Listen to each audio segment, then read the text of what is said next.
Coming up next, Cyrano de Bergerac, the wildly romantic French play in a new production featuring France's greatest young.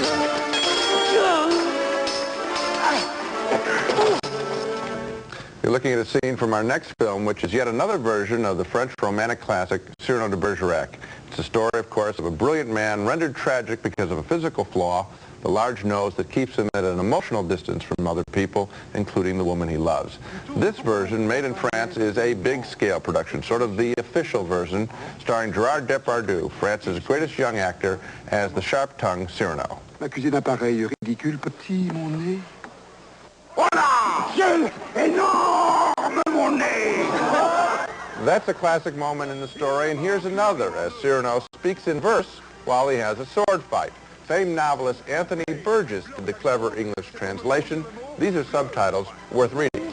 Tac, la pointe, donc vous espériez me faire donc. J'ouvre la ligne, je la pousse. Tiens bien ta broche sur la ridon à la fin de l'envoi. Je touche. Envoie! Cyrano loves the beautiful Roxanne, who in turn loves another soldier. Cyrano promises to look after that soldier in combat, and when Roxanne starts to embrace Cyrano in gratitude, his unrequited love for her is too much to bear. Il faut que je m'en aille. Of course, his pain becomes even greater as Cyrano ends up composing successful love letters for that soldier to Roxanne. The physical scale of this picture is great. Cyrano is anchored as a real man in a real place. It doesn't seem like a phony, made-up costume drama. Depardieu can't be faulted.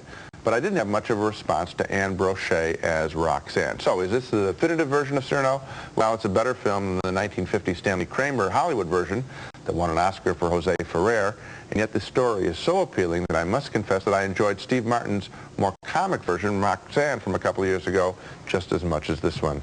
Maybe it's not possible to do a bad version of Cyrano. Maybe not, but of course the Steve Martin and Depardieu versions of this story are so different, even set in different times and places, that you could see them on a double bill and not really be aware that you were looking at exactly the same underlying material. I've seen this Cyrano twice. I saw it with a French audience at the Cannes Film Festival. I saw it again with the Chicago audience not long ago.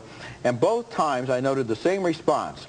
A lot of the people in the audience really emotionally overcome. A lot of honking noises, blowing of noses, wiping away of tears, and a lot of people going like this and absolutely rejecting it as corny and unconvincing. And I think it has to do with whether they're basically romantic or not, because who is more romantic as a hero than Cyrano, and who is better to play him at this time and place, I think, than Depardieu. It's a really romantic and fun movie. It certainly is. I was at a children's movie the other day when a little girl started crying at an animated chainsaw scene. Now, why do so many Hollywood movies for kids have such a dark and frightening vision? When we come back, we'll have a special report and then suggest some movies that are actually fun and even cheerful.